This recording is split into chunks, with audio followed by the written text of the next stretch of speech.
All right. Hi, everybody. My name is Rebecca Picasso. I'm the Program Director for the California Telehealth Resource Center, and I'd like to welcome you to today's Telehealth Summit webinar series. And with that, I'm going to go ahead and turn it over to our speakers, Monica and Sunny. Great, thank you so much, Rebecca. Welcome, everybody. Thank you for sharing part of your afternoon with us here. My name is Monica Chmielewski, and I am a partner at Foley Lardner based in our Chicago office, and one of the members of our digital health telemedicine team, along with my colleague Sunny Levine, who is luckily in one of our Florida-based offices and also part of our telemedicine team.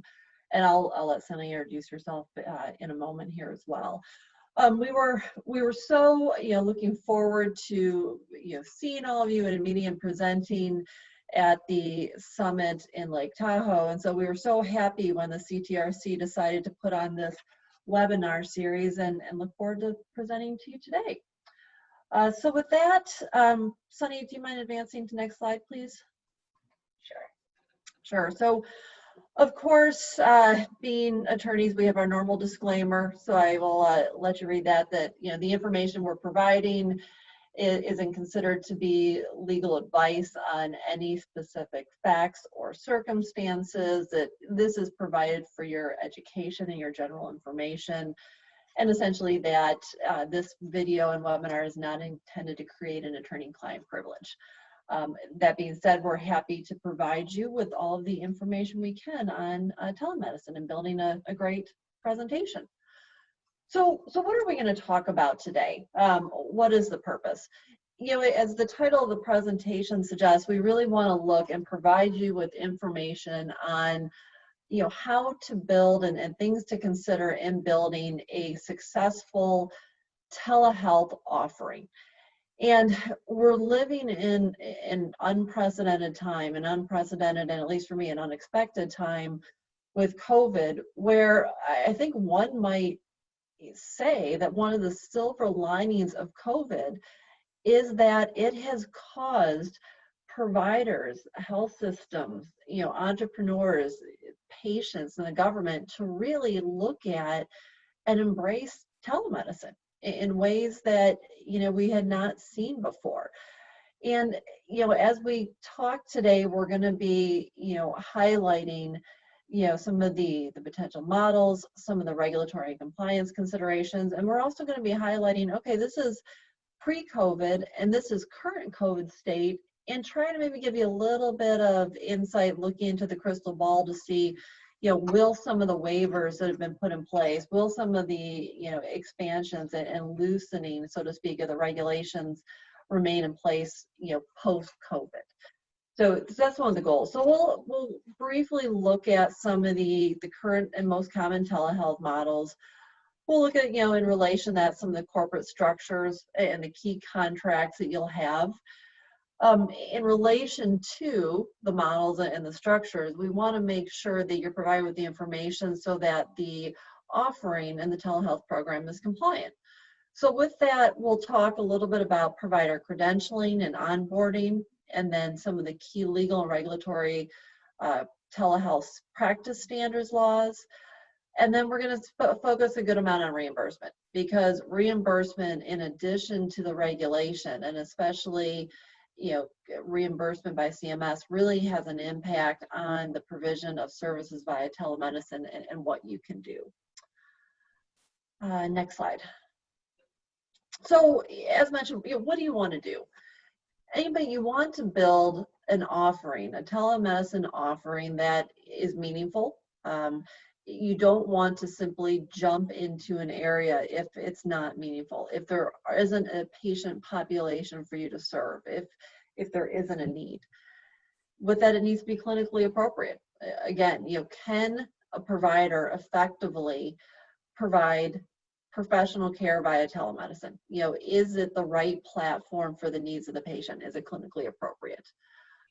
You want it, of course, my favorite, the offering to be legally compliant. And this, as you'll see as we go through the presentation, is interesting because it's a changing landscape, again, because of COVID.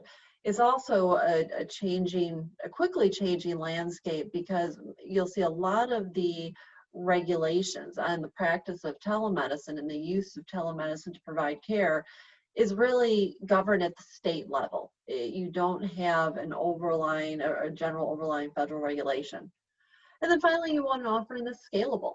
You may start off, small, focusing on certain, practices, such as perhaps like EICU or stroke, and then you might want to be able to expand it.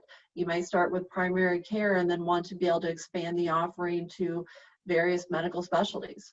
I mean, overnight, and so you can go next slide, please. Literally overnight, we've seen the expansion of telemedicine models and the adoption of telemedicine models by many providers and even large healthcare systems.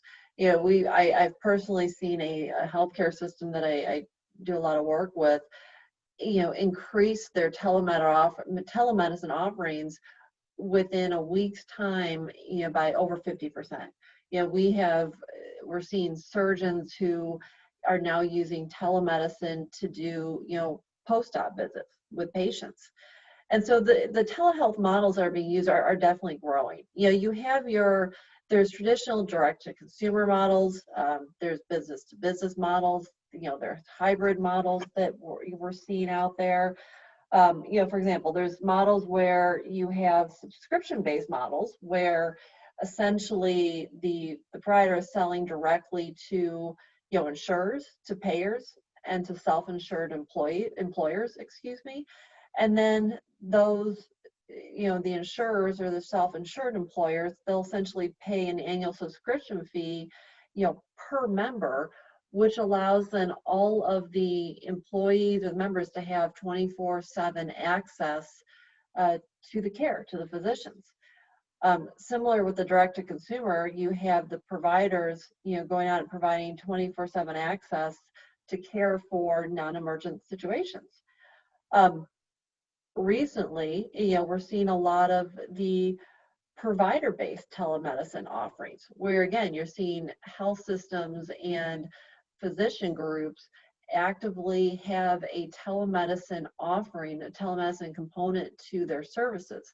The thought being that when they make, care available to patients via telemedicine, it may be more likely that the patient's going to say, do you want to see the same provider you've been seeing for the last 5 years?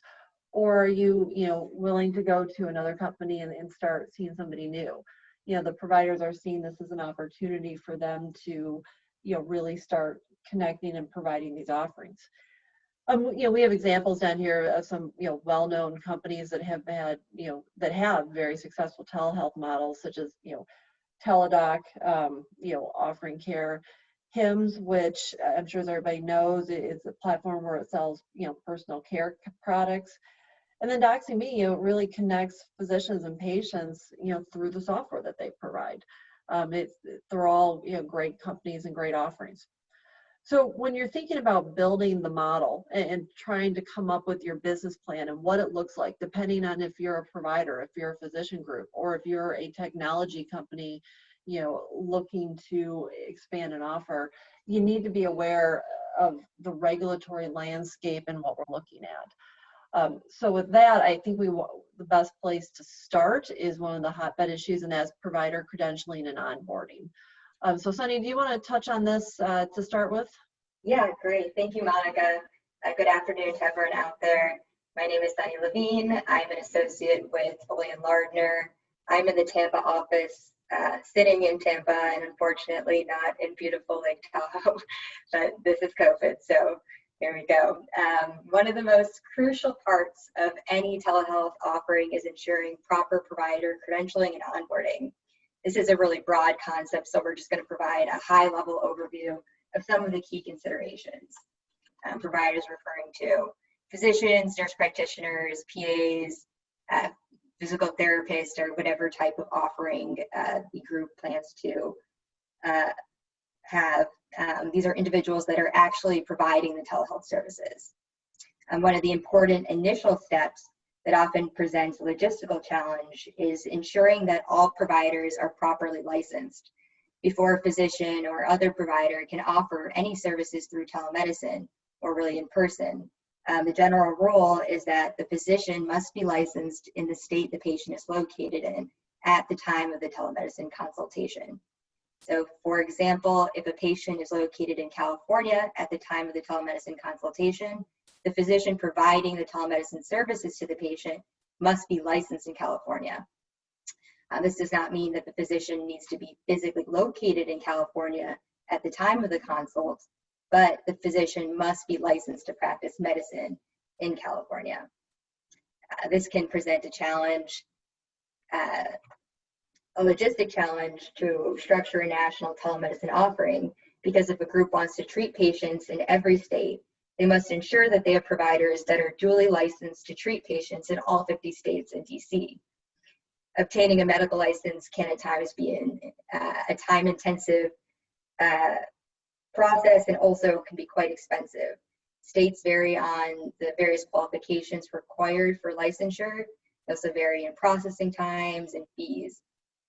Once a physician obtains a state medical license, physicians must also keep that license up with any required CME requirements or any other provisions that are required to maintain their license in good standing within each state. Also, there's limited reciprocity between state medical boards. So if a physician is licensed in one state, that physician is not automatically authorized to practice telemedicine or medicine in any other states. One potential option for physicians seeking to obtain multiple state licenses is through what is known as the Interstate Medical Compacts, or ILMC. The IMLC is a voluntary agreement among state licensing boards that allows physicians to obtain state licensure through an expedited process. If the state has enacted the IMLC, it can allow a physician sitting in that state to more easily obtain a license in other participating IMLC states. Here's a current map of the states that have enacted the IMLC. As you can see, unfortunately, some of the largest states like California, Texas, and Florida have not enacted it, so it's still a state-by-state individual licensure process in a lot of these states.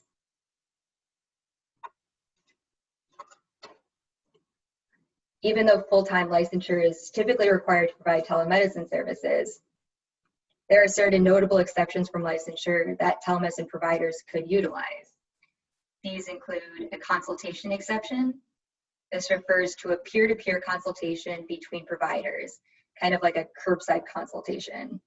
State licensing laws generally permit the use of telemedicine for provider-to-provider consultations, although some states place limits on the nature of these consultations. For example, some states limit it to an infrequent or regular basis. California is the state that has enacted the consultation exception to licensure, as well as Texas and Florida. The border state exception. This allows practice of medicine by out-of-state physicians who are licensed in a border state. And then the special license or registration. This is an abbreviated license or registration for telemedicine only care. Some states do offer these licenses. Recently, Florida has implemented a telehealth registry process. It's a much expedited process and really allows for the ability to provide care without going through the full licensure process. And finally, follow-up care exception. This allows physicians to provide follow-up care to their patients, for example, post-operation. And so if the patient travels to, for instance, Florida to undergo a procedure, but then returns to their home state of California, the physician would be able to provide follow-up care to the patient in California in order to treat their post-operation needs. But unfortunately, California has not enacted this exception. And finally, many states have an emergency exception. Recently, this exception has been triggered in several states due to COVID-19. Due to the rapid spread of the contagious virus, lawmakers have demonstrated a willingness to expand access to telehealth in order to combat the public health crisis. One way to increase access to care is by waiving state licensure requirements. CMS waived licensure requirements for Medicaid and Medicare during the duration of the public health emergency, but note that does not actually impact state licensing requirements, which still are in place and which still must be analyzed. States retain ultimate authority over licensure. In wake of COVID-19, many states have issued emergency waivers in order to allow providers to provide care via telemedicine during the emergency period. These vary vastly by state. There are several different types of waivers.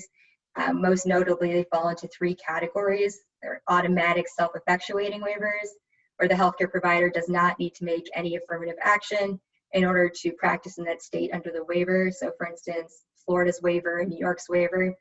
The second is an application process. That's whereby a healthcare provider has to submit an application and obtain approval prior to actually providing care in the state. So that's like California. And then the third general category is a notification process, and that's where the provider has to contact the board to provide that notification prior to practicing in that state, but no approval is actually needed. Again, these waivers vary by state, so before you plan on treating patients pursuant to a licensure waiver, it's important to closely review the language of the waiver and follow any necessary waiver requirements. Also, if a provider practices under a license waiver, the provider must still follow the state's telehealth practice standards, which we'll describe later on in the presentation. So a few points that I'll make on that, and in terms of the waivers, when you're considering structuring your telehealth offering, this is something that people are admittedly it's struggling with right now, is you have the licensure requirements and you have these waivers, and you have the CMS waivers. It's not clear yet if those are going to remain in place post-COVID. So it's absolutely accurate that when you're you need to carefully look at the wording of the waivers, understand what they allow, but you need to be cautious when you're trying to build a long-term business model to solely rely on those waivers, because we just don't have, unfortunately, the crystal ball right now to know if they're still going to remain in place post-COVID. We also get a lot of questions regarding the CMS's regulation of telemedicine, and CMS doesn't regulate it per se, but in essence it does so by imposing conditions for payment, conditions for reimbursement. So while one of those conditions you'll see, as Sunny mentioned, is licensure requirements, and CMS has now waived that, you still need to remember that while CMS may have taken some steps and put some waivers in, you still need to comply with all the applicable state laws as well. So following up on this, in terms of licensure, you also have credentialing issues. And what entities often do is credentialing by proxy. So what is it? Why should you do it? And how can you do it? What are the considerations? So essentially, and here comes Medicare again, the Medicare conditions of participation, they require hospitals and certain other accredited healthcare facilities and providers to essentially have a credentialing and privileging process in place for practitioners that are providing services to their patients. Now, there's the credentialing and privileging process, if anybody's been involved in it, you'll know that it's a long process. It's lengthy, it's time consuming, but a way to streamline that in relation to telemedicine is what we refer to as credentialing by proxy.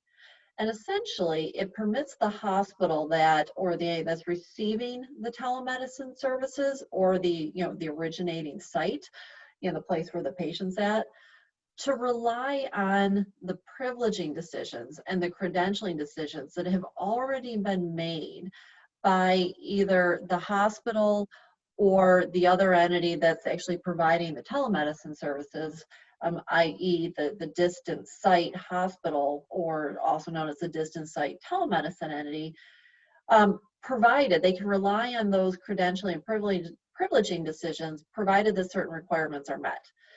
Now, essentially, just so you know, a distant site entity is essentially one that provides telemedicine services It's not considered to be a Medicare participating hospital, and it's one that provides the services in a manner that enables the originating site to meet all of the conditions of participation, including those, and particularly those, regarding requirements related to credentialing and privileges. So the originating site hospital may use credentialing by proxy when the services are provided by a licensed practitioner that's either at another Medicare hospital at the distant site or at one of these distant site telemedicine entities. Now, in order to use credentialing by proxy, you have to run the requirements is the two entities have to have a written agreement with each other. And the written agreement has to confirm and contain certain requirements, such as, for example, the individual, the practitioners that will actually provide the sites, provide the services via telemedicine have to have been, adequately privileged and credentialed at the distant site. The distant site hospital has to provide the originating site hospital with a list of the current privileges for telemedicine practitioners. There must be a periodic review of the services provided to the patients by the practitioners. The originating site hospital has to periodically review, let me clarify, the services provided by its patients, to its patients by the telemedicine practitioners, and they've got to report back to the distant site for use in performance evaluations. So those are just some examples of some of the criterion requirements that have to be in one of these written agreements for credentialing by proxy. Now, other considerations, though, is that the governing body of the originating site hospital, they have to retain the ultimate authority over the privileging decisions regarding telemedicine-based practitioners. So because they need to retain that authority, their medical staff bylaws should include provisions for credentialing by proxy. Now, oftentimes the bylaws don't. And so what we see and what we're recommending, that if a hospital wants to have the ability to provide care to its patients by telemedicine, where the services are provided by a distant site practitioner, they need to look at their medical staff bylaws and make sure that they contain a provision which allows for credentialing by proxy. Other considerations include the Joint Commission. For example, the Joint Commission has elected to include a provision in its own proxy credentialing standards requiring that both entities, so both the originating site entity and the distant site, must both be accredited by the Joint Commission in order for proxy credentialing to work. So, for example, if you have one entity that's Joint Commission accredited, you cannot receive youth credentialing by proxy if the entity in which you're contracting with is also not Joint Commission accredited. Now, if you're using another accreditation entity, that it wouldn't be as much of an issue. But those are examples of things to think about when you're utilizing credentialing by proxy. Monica. As we mentioned earlier, after the providers are properly licensed and credentialed, they must still abide by the state's telemedicine practice standards when providing care to a patient located in that state. Telemedicine practice standards refers to the set of state laws and regulations governing a provider's ability to practice medicine via digital technology. Generally, medical practice standards, such as those under a state's Medical Practice Act, do not include specific provisions on a licensed physician's practice of medicine. For instance, you're not going to see a law that says something like a physician may use a stethoscope or a physician may suture patients, because those are inherent privileges allowed under the licensed practice of medicine and are generally permitted if they fall within the provider's scope of practice and are not otherwise expressly prohibited. But because the use of digital technology in the practice of medicine is a relatively recent development, and some features of digital practice are only applicable to telehealth, they don't have any in-person analog. State boards of medicine have developed statutes, regulations, and issued guidance to ensure that practitioners using telemedicine are held to a high standard of care when using technology to ensure the protection of patients. Underlying these telemedicine practice standards is the idea that telemedicine is still the practice of medicine, and providers delivering care via telemedicine are still subject to the standards of care for traditional in-person practice. On the slide, we've included 12 categories we usually see within a state's telemedicine practice standards, laws, or regulations. Now, not all 12 of these categories are always included, but these are just the major categories that we usually find in state statutes and regulations, as well as in board guidance. I'll go over a few of these now, but they vary widely by state. One of the main considerations in telemedicine practice standards is establishing the proper provider-patient relationship and the modality that's required in order to establish that provider-patient relationship. When we use the word modality, we're referring to a type of communication technology that is used, and we'll go over those in a few slides. But generally, establishing the physician-patient relationship is the cornerstone of any medical treatment, in person or otherwise. Some states provide specific guidance on the type of modality that must be used to establish a valid physician-patient relationship. After that relationship is established, some states provide specific requirements on the modality of communication technology that can be used after the relationship is established. Sometimes this is the same as the modality used to create the relationship, but it often varies. 3 and 4, originating site restrictions and patient site telepresenters. These have largely been removed from state telehealth practice standards laws, but the concepts remain relating to reimbursement issues. So for like Medicare, Medicaid, or commercial payers, they may have these requirements. We'll also discuss remote prescribing, both controlled and non-controlled substances later on. But another concept that's important is medical record keeping, and that's the providing a written summary of the telemedicine visit. It's often expressly required under the state's telehealth practice standards, laws, or regulations.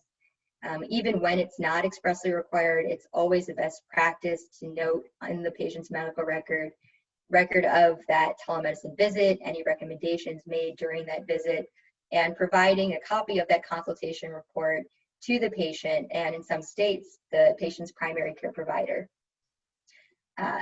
Telehealth informed consent is under 8.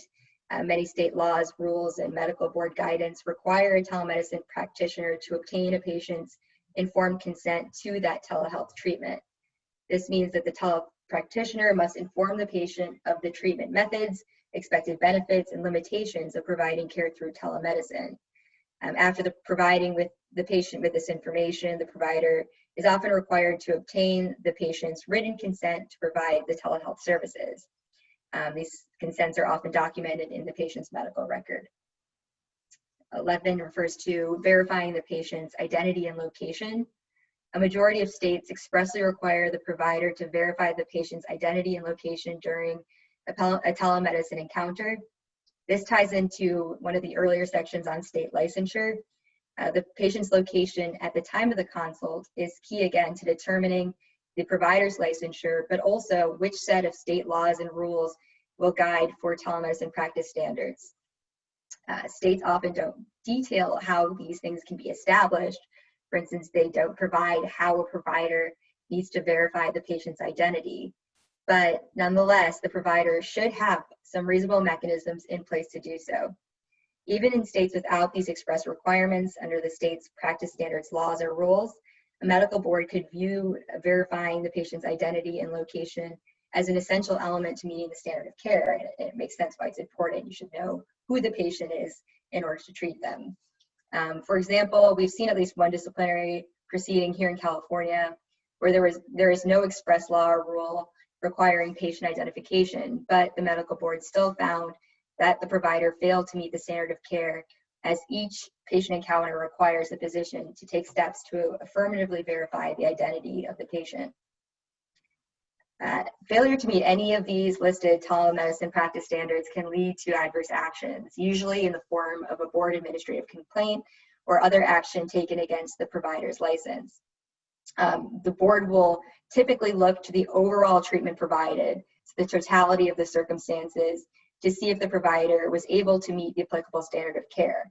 They usually just don't isolate one of these unless it's a very egregious event. As mentioned earlier, there are 4 main categories of telehealth modalities that you often see in these telemedicine practice standards, laws, and regulations. The gold standard traditionally has been considered interactive audio video, which sits at the top of the circle. That's like a Zoom call that we've all grown so familiar with recently, and includes both an audio and video interactive element. Next is asynchronous store and forward telemedicine. That refers to the use of a branching dynamic questionnaire plus some sort of clinically relevant extrinsic information that is forwarded to the provider, who then makes treatment recommendations. So for example, of store and forward, in a dermatology telemedicine group, a patient would complete a branching dynamic clinical questionnaire and then upload a high definition picture of a skin condition. The treating physician would then review this information and then make their treatment recommendations based on both the information from the questionnaire, but also from that additional clinically relevant information, the high def picture in this instance. Compared to valid asynchronous telemedicine is what is known as internet prescribing. Internet prescribing refers to a physician making treatment recommendations based only on the patient's self-reported responses to a questionnaire without any additional information. This practice and internet prescribing is prohibited in a number of states. At the bottom of this circle. As you'll see in the next slide, asynchronous telehealth is gaining wider acceptance, but there are still several states that do not allow it. And again, I want to clarify asynchronous telemedicine versus invalid internet prescribing. So there are certain provisions that need to be provided in order to push the practice from invalid internet prescribing to valid asynchronous store and forward telemedicine. And this was the kind of the setup before COVID hit and the law in place. Along with state licensure waivers, there were significant changes relating to these telehealth practice standards to ease restrictions and enable providers to offer care to patients using less restrictive modalities. So this was very important in areas without access to high-speed broadband technology and for at-need patients where it was often difficult to meet the modality requirements, and which presented a barrier to accessing care. So a lot of people weren't able to utilize the real-time two-way synchronous telemedicine due to limited connectivity. So instead, states have taken that in mind and they have eased some of these modality restrictions. California issued an emergency proclamation as well as an executive order to provide flexibility in the delivery of telehealth services. So under the emergency proclamation, which was followed by the executive order, it eased the ability to provide care through video chats and apps. So a different technology used loosened the modality requirements. And importantly, it suspended the requirements on obtaining patient-informed consent prior to providing treatment, as well as suspending certain privacy laws relating to inadvertent disclosures during a telehealth encounter.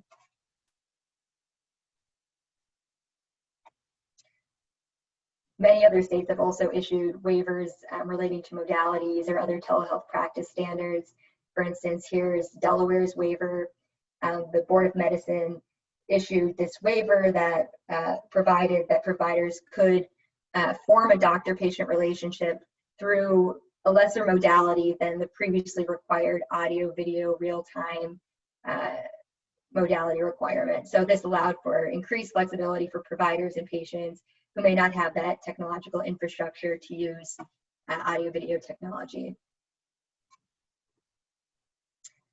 Further, there were lots of changes in regards to remote prescribing requirements, which is particularly important during this COVID period, because requiring a patient to physically visit their practitioner's office to receive medication could result in patient or provider harm. So for example, a patient could unknowingly expose other patients and healthcare providers to the coronavirus, or a patient could miss out on life-saving medication if the patient was too sick to leave their home and travel to their physician's office for an assessment and treatment. State telemedicine practice standards often include specific requirements on remote prescribing. These are based on the type of medication that's prescribed. So on this slide, you'll see that If it's a non-controlled substance, then typically state law will control. But if it's a controlled substance, then we need to look at two sources, both federal and state law. Controlled substances are regulated on both the state and federal level, so the interplay between the two must be analyzed. The DEA is the primary agency that registers and regulates prescribing practitioners on the federal level, and states have their own laws and rules regarding the prescribing of controlled substances. When we discuss controlled substance prescribing via telemedicine, the major federal legislation is called the Federal Ryan-Haight Act. The Federal Ryan-Haight Act was enacted over a decade ago in 2008 to amend the Controlled Substances Act, and provided that a practitioner cannot issue a valid prescription for a controlled substance by the means of the internet, which includes telemedicine technologies, without the provider first conducting at least one in-person medical evaluation, except in certain very limited exceptions. On March 16th of this year, the DEA published guidance to registered practitioners relating to the coronavirus and enabled DEA registered practitioners to prescribe controlled substances via telemedicine without conducting a prior in-person exam. This was a major loosening of these restrictions that provided the ability for providers throughout the country to issue prescriptions for controlled substances, which were previously only able to be issued after an in-person face-to-face visit. The DEA also waived the in-state registration requirements for the duration of the emergency period. That registration requirement refers to the requirement that a practitioner needs to register in each state they provide services to patients in with the DEA, and it usually includes a physical in-state location requirement in order to register. So that requirement was also waived to allow for increased flexibility and for providers to be able to treat patients via telemedicine.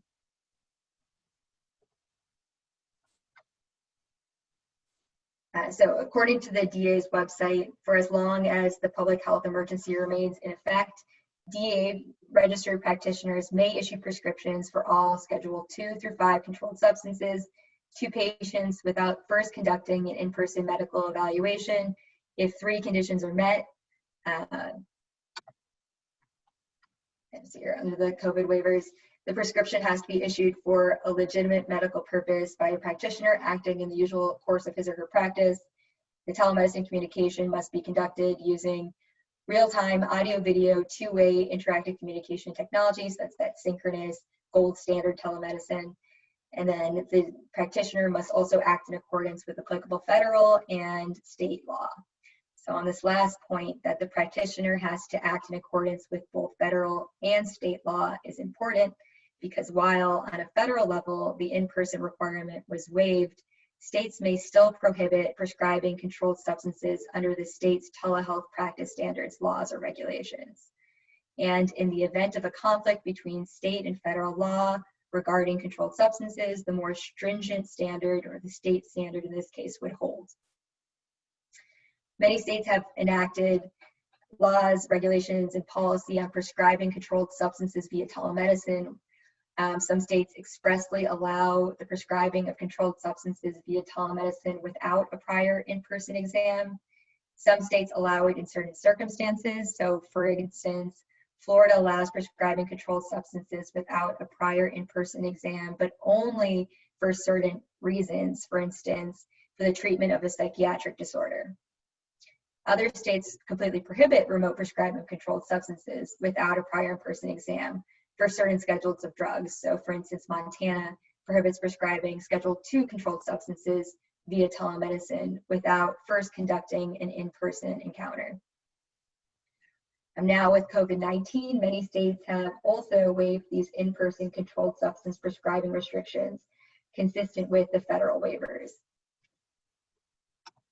So for instance, Ohio, prior to COVID-19, it was a very limited ability to prescribe controlled substances via telemedicine.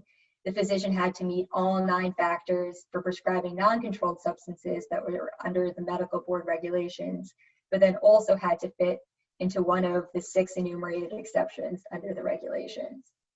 With COVID-19, the Board of Medicine waived that requirement and provided that practitioners can now use telemedicine to issue a prescription for controlled substances without first conducting an in-person exam for these reasons, including prescribing controlled substances and office-based treatment of opioid use disorder.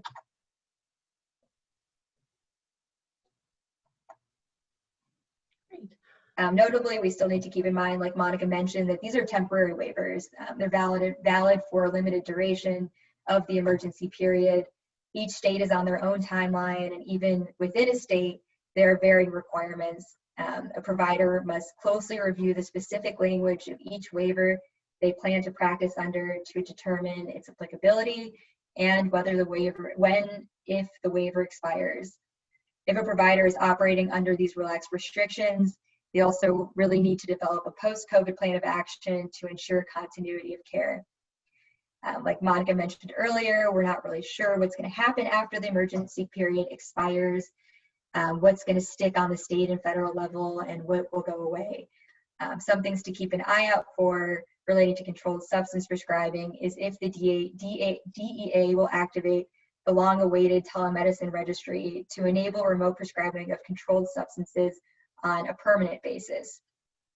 Also, there has been recent legislation that has been introduced to Congress. It's called the TREATS Act, the Telehealth Response for E-Prescribing Addiction Therapy Services, which carves out an exception to the Ryan-Haight Act for telemedicine prescribing of certain controlled substances. So we'll wait and see if states and federal agencies decide what to keep and what not to keep, and see exactly what they adopt and see what this post-COVID world will look like. Right.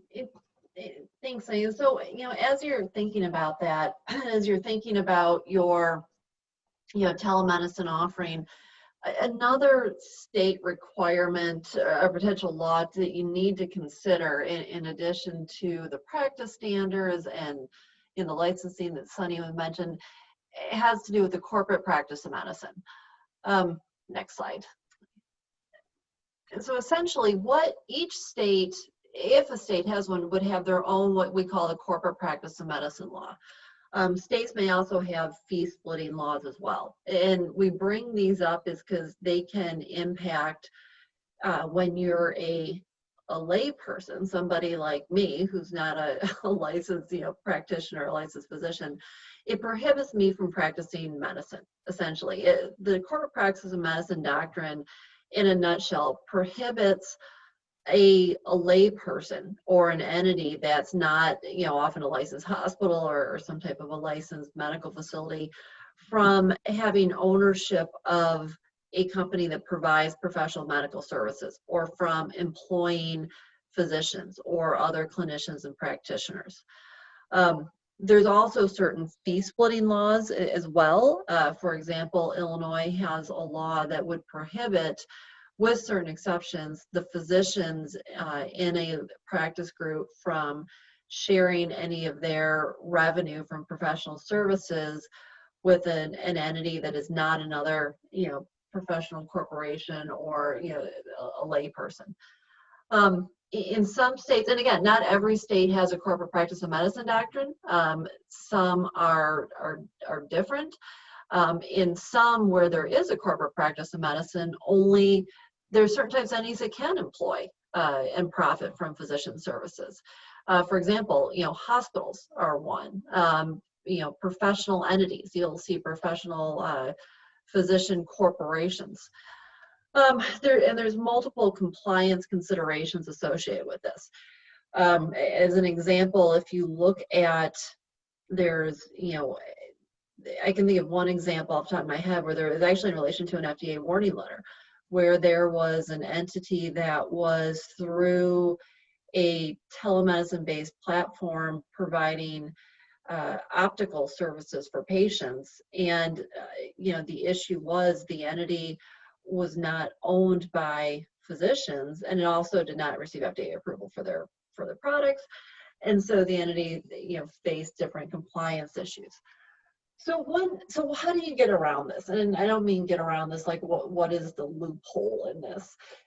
There's what we often see use what we call a friendly, PC model or a friendly captive model. And this is essentially a model where you have a professional corporation, a large physician group. For example, there could be a large physician group that owns surgery centers, ambulatory surgery centers, physician office buildings.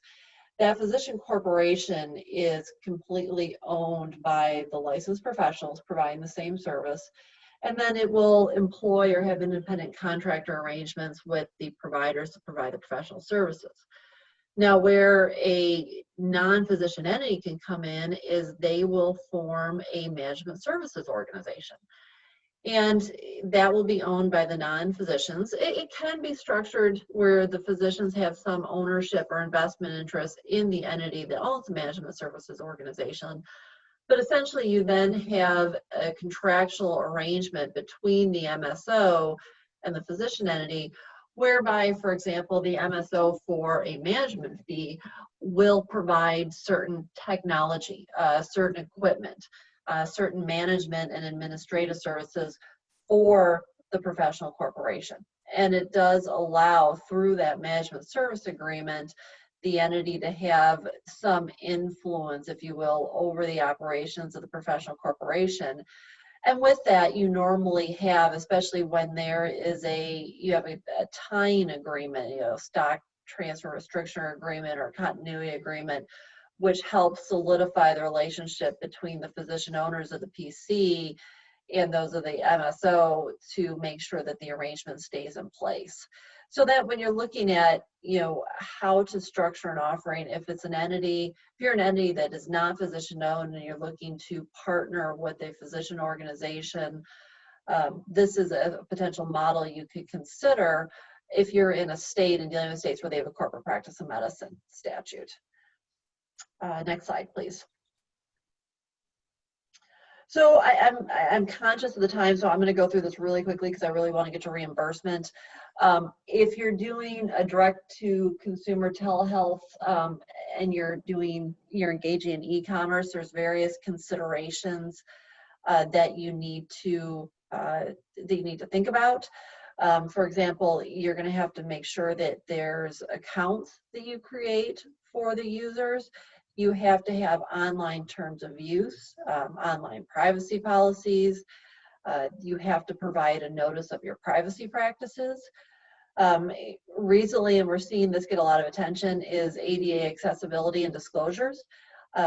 Due to more people, because of COVID, really receiving services and accessing things online, there's been a focus on websites and services provided by telemedicine and over the internet complying with the ADA accessibility rules. There's also the Telephone Consumer Protection Act. There's guidelines and regulations you have to comply with issued by FDA, and then industry guidelines provided by pharma, such as for advertising. And then you have to think about payment processing, PCI standards, etc. Next slide. Okay, reimbursement. I definitely want to get into the meat and potatoes of this quickly. So next slide. Essentially, in the past, Foley's conducted surveys to find out, what had been the hesitation to adopt telemedicine. What had been seen as barriers to why providers, health systems, other entities are not getting involved in telemedicine. And the number one answer has consistently been a lack of third-party reimbursement. Well, with COVID, we're seeing all of that change. Next slide.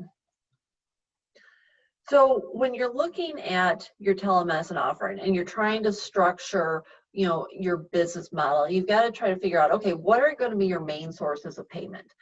Are you going to do only self-pay? Also known concierge care or retail medicine. Are you going to be opting out of Medicare? Are you going to be focusing more on commercial insurance, including, employer pay? I mentioned at the beginning, there are some business models where, entities go out and they contract with self-insured employers and they get paid subscription fees to provide, access and care to all of the employees. Or are, Medicare and Medicaid going to be the main sources of your income from telemedicine? Now, across the board, Medicare and Medicaid are the normal biggest reimbursers for telemedicine services. Next slide. So what, Medicare defines telemedicine. So you structure your offering. You have to be compliant with the different state laws and regulations, but then you also must meet the different Medicare requirements to ensure that any claims you submit, you'll actually be reimbursed for. So Medicare traditionally had limited coverage for what we consider to be traditional telehealth services. And those is limited coverage for those which were paid at the same rate, as though if the service had been performed in person. You can see here there's definitions of telehealth provided in the Social Security Act. Essentially, they define telehealth services as professional consultations, office visits, office psychiatry, and any additional services as specified by the Secretary. Next slide. So what are, at a high level, the previous and maybe, again, current post-COVID requirements for Medicare to reimburse you for telemedicine services? First, the patient has to be in a qualifying rural area, either a metropolitan, outside of a metropolitan statistical area, and a healthcare professional shortage area. That was a very, very restricting qualification for reimbursement. The patient had to be at one of the 8 qualifying facilities or the originating site. Again, these were like hospitals, nursing homes, critical access hospitals. Again, very limiting because, again, if the patient's already in one of those qualifying facilities, the question was, is there a need for services via telemedicine? The services had to be provided by one of the eligible professionals, the distant site practitioner.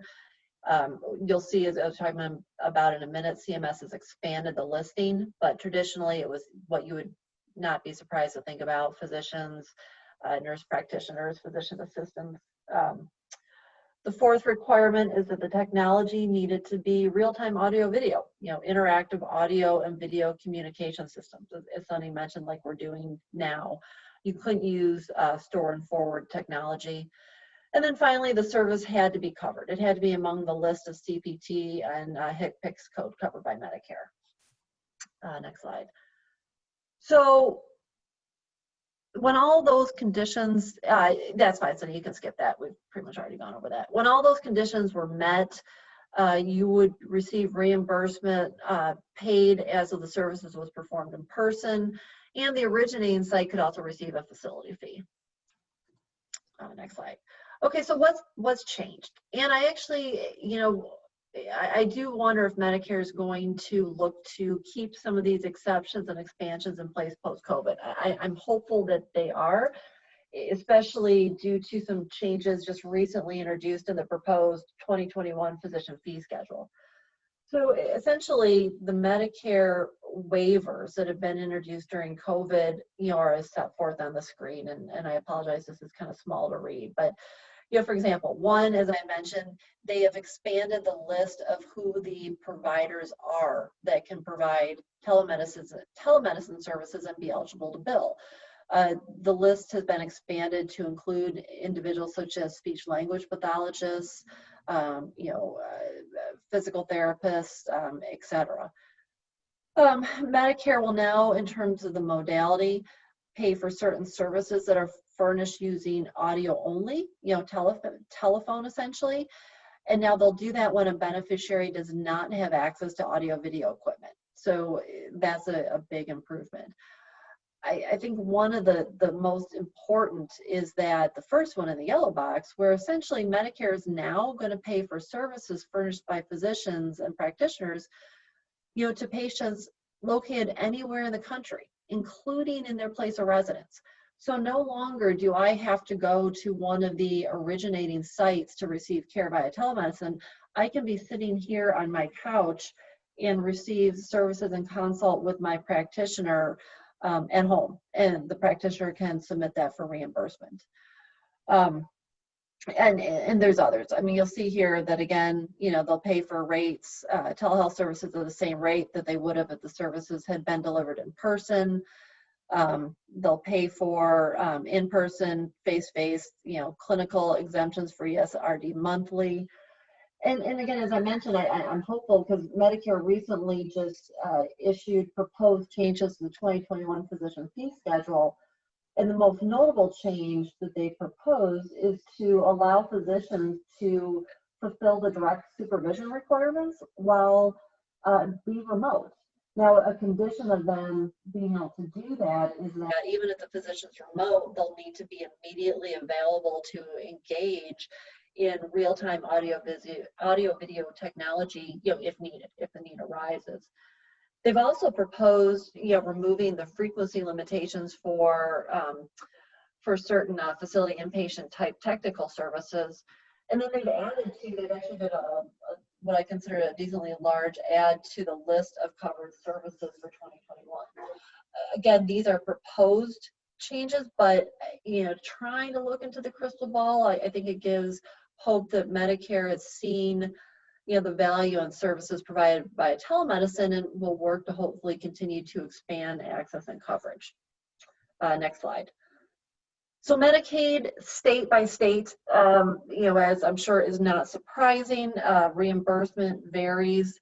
Often states will offer Medicare telehealth benefits on a fee-for-service basis, either through managed care plans or both. For the FFS, the state pays providers directly, and under the managed care, the state pays a fee to the plan for each person enrolled, and then the plan pays for all the services. Next slide. I'm sorry, I'm speeding through because I know we have 2 minutes left here. So when you're doing your offering, key items to consider, what does Medicaid cover? Does it, is it a wide variety of telemedicine services? Does it limit who can provide the services or receive them? And what are the rates for Medicaid? Really quite quickly, during COVID, again, Medicaid and states have enacted temporary waivers. The waivers vary by state. CMS, as Sunny had mentioned, have issued the waivers regarding licensure, so practitioners have more leniency regarding licensure. Again, though still governed by state laws. And Sunny, why don't you advance so you can briefly talk about the commercial payers here. Sure. Thanks, Monica. So commercial payers, similar to what Monica said regarding Medicaid, it's a state-by-state analysis. Generally, providers should first look to see if the state has a law addressing commercial health plan coverage for telehealth services. If the state does have a law on commercial coverage, they should then check to see the scope of that coverage, to see what is that exactly reimbursed under that state law. For instance, does the law include coverage parity, meaning does the state cover telehealth services in the same way as it covers that same service if it was provided in person? Also look to see if there's something called payment parity, which means does the state mandate that the service is reimbursed at the same rate as the analogous in-person service? Then check to see if there are any specific plan exclusions. For instance, review the law to see if it restricts certain types of services, such as is there a modality requirement, or is there an originating site or cost shifting protections, or any other coverage for RPM services or for store and forward, or any exclusions for those types of services. And with COVID, like most other things, there have been waivers that have been issued relating to telehealth that mandates coverage for telehealth services under state law, and just expands it. Here are some examples of that. And with that, we'll wrap up our presentation, and it looks like we're right out of time, so I'm not sure how Q&A will be handled, or maybe we'll just go a little again, I apologize. We were very ambitious in trying to fit a lot of information in and hopefully make the time worthwhile for everybody. But I think at a high level, this is a really exciting time to be using telehealth, designing or expanding telehealth offerings.